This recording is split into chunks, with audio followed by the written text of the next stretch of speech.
From the Oklahoman newsroom, this is an OSU update. I'm Jenny Carlson here with OSU beat writer Nathan Ruiz. Nathan, Sunday after the Cowboys practice, Mike Gundy gave us the rundown on the quarterback depth chart, and probably no surprise at the top as Taylor Cornelius holds that spot, but then Drew Brown's number 2, Spencer Sanders 3, Keandre Woodtie 4.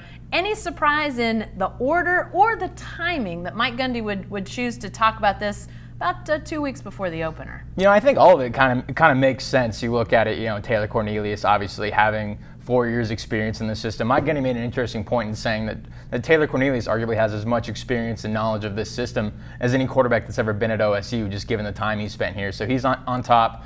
Between Drew Brown and Spencer Sanders, it kind of just came down to Drew Brown's maturity and experience. He's played 25 games of college football at this level, graduate transfer from Hawaii. Obviously, Spencer Sanders, a really accomplished high school player, but just doesn't have that collegiate experience yet.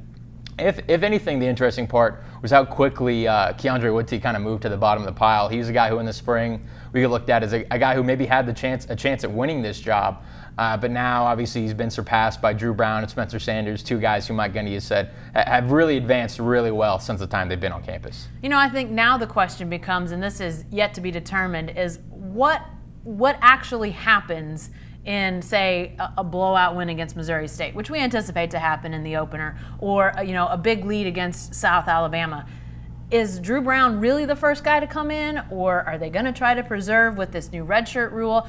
I guess maybe that's my next question. And is there any sense of, if he's the true number 2, is he going to be in those games, Nathan? Yeah, there's a lot of calculations still left to be made, I think, especially when you look at the fact that both Drew Brown and Spencer Sanders still have a redshirt year available. You could try to finesse your way to it and have both of them playing 4 games, have them both back next year. We unfortunately don't get to talk to either of them because they're first-year players, so we don't actually know if Drew Brown is even open to the idea of taking a redshirt year. It's possible that this is his last year of college football, and he wants to make the most of it and has no intentions of being back at OSU in 2019.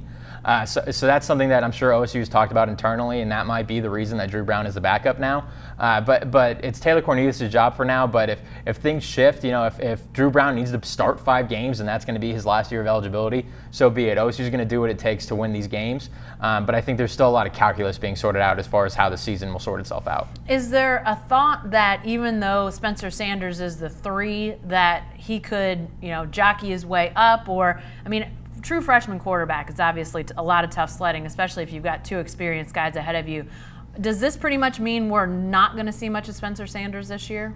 It's hard to say. Again, they might just say, for 4 games, Drew Brown is our backup. For 4 games, Spencer Sanders is our backup. For 4 games, Keandre Woodtie is our backup. And they might just try to manipulate it such that they're able to retain both Sanders and Brown for 2019. Obviously, the ideal scenario is that Taylor Cornelius is able to go out there, start 13, 14, 15 games, whatever is the most logical likelihood of possibilities for OSU.